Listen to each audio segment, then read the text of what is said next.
Student, how are you? In our previous lecture, we are discussing about climate of India. What is climate? What is weather? We are discussing about climate. In climate, we are discussing monsoon. Monsoon are seasonal wind. 6 months they are crossing to land to sea. Monsoon 6 month land to sea and next 6 month sea to land. These are monsoon wind. Indian climate is monsoon climate. We were discussing about northeast monsoon. You remember in previous video we are discussing about northeast monsoon, effect of La Nina, El Nina. We were discussing about pre-monsoon disturbance also. In West Bengal, Kal Baisakhi, cherry blossom, mango shower. Northeast monsoon wind. These are divided into two parts. First is Arabian Sea wind. Second is Bay of Bengal. Bay of Bengal wind. This is divided into two types. You know about effect of El Nino and La Nino? Can you remember? अगर ला निनो active होता है तो Indian monsoon पे क्या effect पड़ता है? El Nino अगर एक्टिव हो तो इंडियन मानसून पर क्या इफेक्ट पड़ता है? हमने प्रीवियस वीडियो में इसके बारे में अच्छी प्रकार से बताया था. अगर ला निनो एक्टिव होगा तो इंडिया में मानसून अच्छा रहेगा और यहाँ पे पर्याप्त मात्रा में रेनफॉल होगा. अगर एल निनो एक्टिव होगा तो इंडिया में मानसून की कमी आएगी, मीन पर्याप्त मात्रा में रेनफॉल नहीं होगा. ये डिकेड में 2 या 3 बार होता है और ये डिकेड में 1 या 2 बार एक्टिव होता है, जिस कारण हमारा मानसून प्रभावित होता है. ये हो गया हमारा पीछे का रिवीजन. अब हम बात करेंगे साउथ वेस्ट मानसून की. जो विंटर सीजन में आता है नॉर्थ ईस्ट मानसून, इसके कौन कौन से मंथ है जिस time sea to land wind चलती है? ये हमारे मीन अप्रैल में, अप्रैल, मई, जून, जुलाई, अगस्त, सितंबर, अक्टूबर और मिड नवंबर तक. मीन इसमें एक ये मिड से स्टार्ट होगा, अप्रैल नहीं आएगा इसमें. ये 6 मंथ हो गए. इसमें सी से लैंड की तरफ विंड चलेंगी जिससे हमारा नॉर्थ ईस्ट मानसून होगा. व्हेन सन रे स्ट्राइक ऑन द कैप्रिकॉर्न, जब सूर्य की किरणें ट्रॉपिक ऑफ कैप्रिकॉर्न पे जाके स्ट्राइक करेगी तो हमारा ITCZ इंटरट्रॉपिकल कन्वर्जन जोन नीचे की ओर बनेगा, जिससे हमारा ट्रेड विंड शिफ्ट होकर इंडिया के ऊपर बनेगा और विंड यहां से इस तरह पास होने लगेगी. ओके, अब मैं आपको इसको थोड़ा क्लियर कर देता हूं. इसको साफ करके दोबारा बनाना पड़ेगा.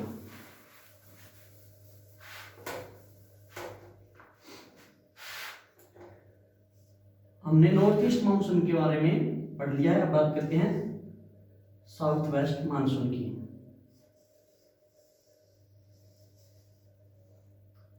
जब intertropical convergence zone tropic of cancer की तरफ शिफ्ट हो जाता है तो विंड इस साइड से फ्लो करती है। मीन ये हो गई लैंड से सी की तरफ।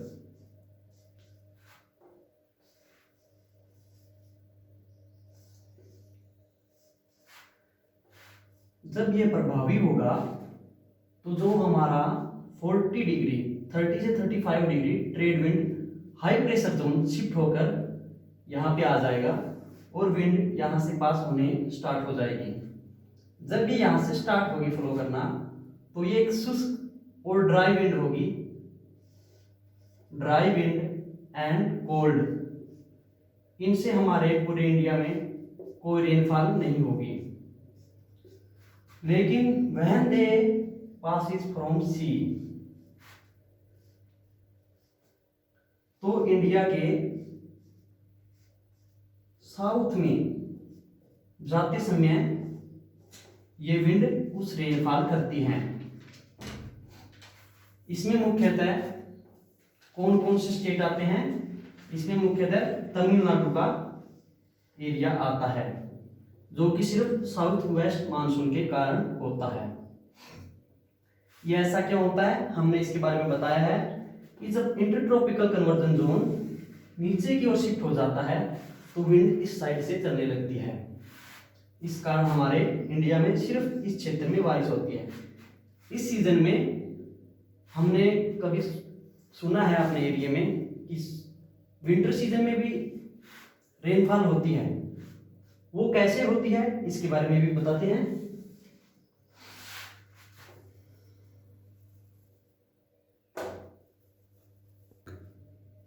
अब बात करते हैं जब हमारे एरिया में रेनफॉल होता है तो वो कैसे होता है in winter season. Trade wind ऐसे फ्लो करती है, इसके ऊपर से एक जेट स्ट्रीम भी निकलता है।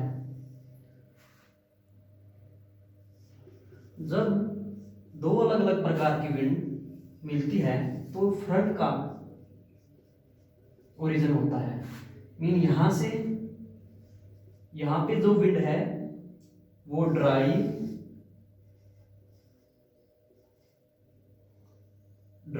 और कोल्ड है। जो यहां से जो विंड आएगी, जो थोड़ी बहुत होती है यहाँ पे पहले से, उनके कारण एक फ्रंट बन जाता है। मीन ये होगी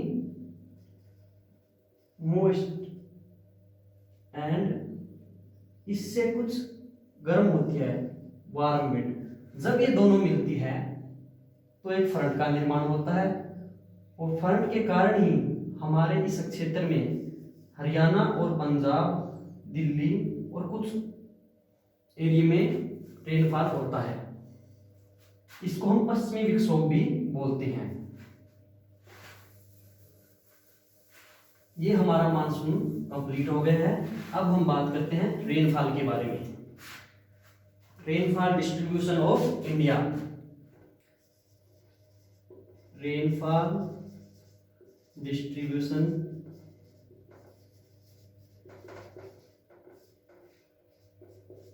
मेन तौर पर इंडिया में 4 तरह से बांटा गया है rainfall distribution. Very high rainfall region, high rainfall region, medium rainfall region, low rainfall region and fifth आ गया very low rainfall region. Mean ये हो गए हमारे 5 भागों में डिवाइड किया है इंडिया के रेनफॉल को। फर्स्ट आ गया रेनफॉल हाई रीजन, थर्ड आ गया मीडियम, फोर्थ लो, फिफ्थ वेरी लो। हम सबसे पहले जानेंगे वेरी हाई रेनफॉल कहाँ पे होता है। मीन एशिया का सबसे ज्यादा रेनफॉल का एरिया है वो है मेघालय के अंदर चेरापूंजी। विश्व की सबसे ज्यादा बरसात कहाँ पे होती है? मेघालय चेरापूंजी में। मीन जो एरिया पहाड़ियों पे आ गया, जैसे कि मेघालय की जो गारो खासी जयंती पहाड़ियां हैं, 3 पहाड़ियां हैं मेघालय के अंदर, गारो, खासी, जयंती। इनके ऊपर जब विंड स्ट्राइक करती है तो वो एक पर्टिकुलर एरिया में मॉनसून के सीजन में ही ज्यादा बरसात होती है। अब बात करते हैं हम इसके अलावा और कौन से क्षेत्र है। ये हो गई हमारी गारो, खासी, जयंती पहाड़ियां। और दूसरा आएगा हमारा वेस्टर्न घाट, पश्चिमी घाट। इस क्षेत्र में भी बहुत ज्यादा मात्रा में बरसात होती है। इसमें मुंबई, इसके जो पश्चिमी तटीय क्षेत्र है वेस्टर्न घाट में मुख्य तौर पर आते हैं। ये हो गया वेरी हाई रेनफॉल रीजन। इसमें 200 सेंटीमीटर से अधिक बरसात होती है। अब बात करते हैं हाई रेनफॉल रीजन की। हाई रेनफॉल रीजन जो इसके साथ वाला क्षेत्र लगता है वो हाई रेनफॉल रीजन में आता है। जैसे ये एरिया हो गया,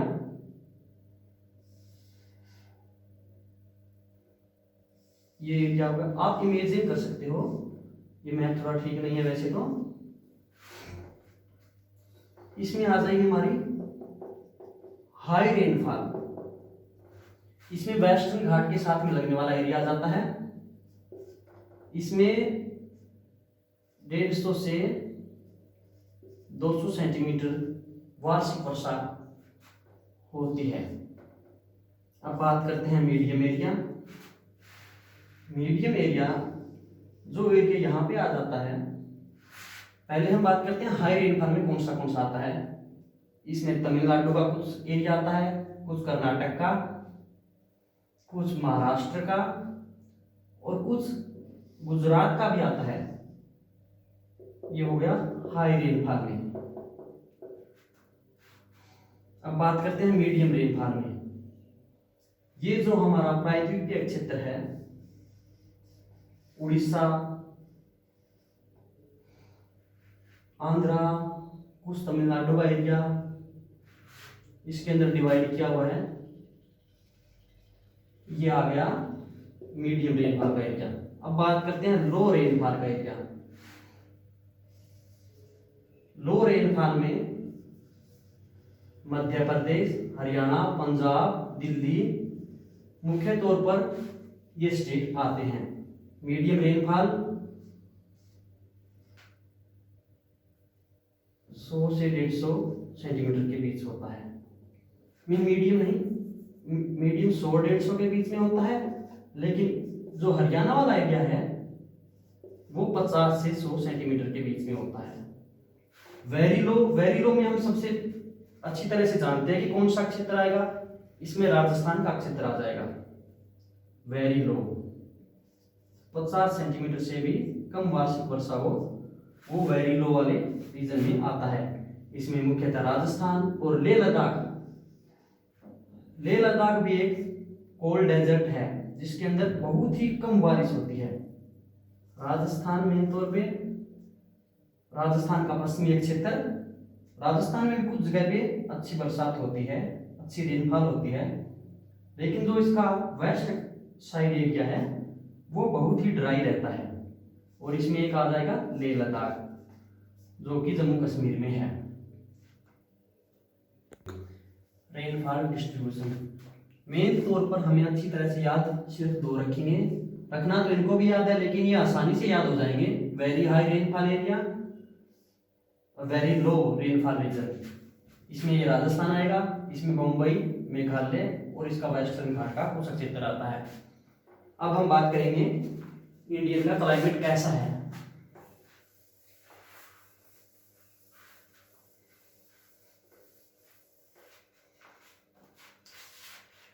इंडिया का क्लाइमेट कैसा है तो हमने पढ़ा इसके बारे में कि मानसूनी क्लाइमेट है इंडिया का, लेकिन इसको भी कई भागों में डिवाइड कर रखा है।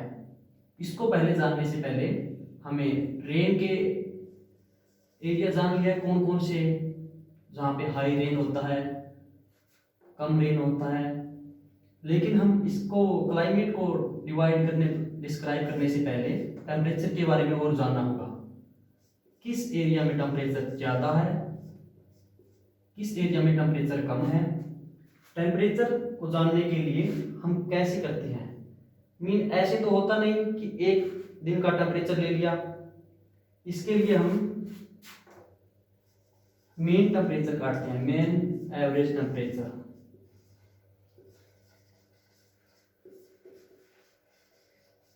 मीन एक दिन का एवरेज टेम्परेचर कैसे निकालेंगे?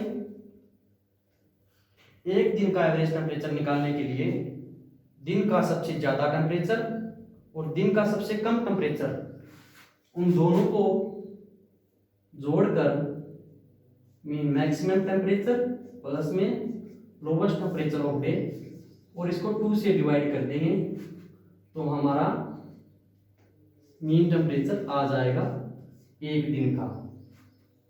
मीन अगर एक दिन का टेम्परेचर आ गया, इन सभी, जैसे मंथ में 30 दिन होते हैं, 30 डे होते हैं, उन 30 डे का एक से लेकर 30 डे का टेम्परेचर नोट करके उनको जोड़ के 30 से डिवाइड कर देंगे तो मीन मंथली टेम्परेचर आ जाएगा। और अगर एनुअल टेम्परेचर ज्ञात करना है,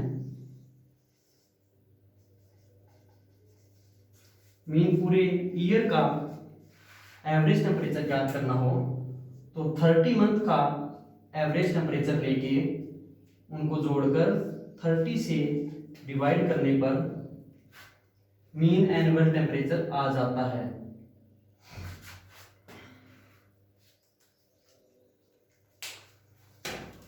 यू गेट इट पॉइंट? अगर हमको मीन एवरेज टेम्परेचर एक दिन का निकालना हो तो कैसे निकालेंगे? मीन मंथली टेम्परेचर निकालना हो तो कैसे निकालेंगे? एनुअल एवरेज टेम्परेचर निकालना हो तो कैसे ज्ञात करेंगे? इसमें 1 से लेकर 30 दिनों का एवरेज टेम्परेचर निकालकर उनको आपस में जोड़ देते हैं और इसको 30 से डिवाइड कर देते हैं, और एनुअल निकालते हैं तो इसमें 30 से नहीं, इसमें 12 मंथ का टेम्परेचर, एनुअल टेम्परेचर, इनको ज्ञात करके 12 से डिवाइड कर दें तो एनुअल एवरेज टेम्परेचर आ जाएगा। अब बात करते हैं कि दिन में सबसे ज्यादा टेम्परेचर कब होता है, किस टाइम होता है, और सबसे कम किस टाइम होता है। अगर डे का एवरेज टेम्परेचर निकालना हो तो सबसे ज्यादा टाइम टेम्परेचर 3 और 4 बजे के बीच में होगा।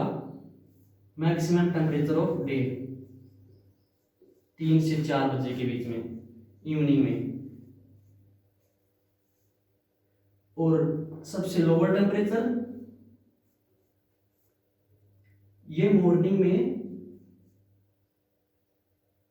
4 बजे के करीब होगा।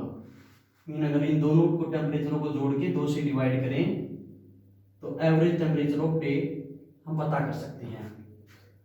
आगे क्लाइमेट क्लासिफिकेशन में एवरेज टेम्परेचर और रेनफॉल के आधार पर भारत को कई भागों में बांटा है। इसके बारे में हम अगली वीडियो में जानेंगे। Thank you student.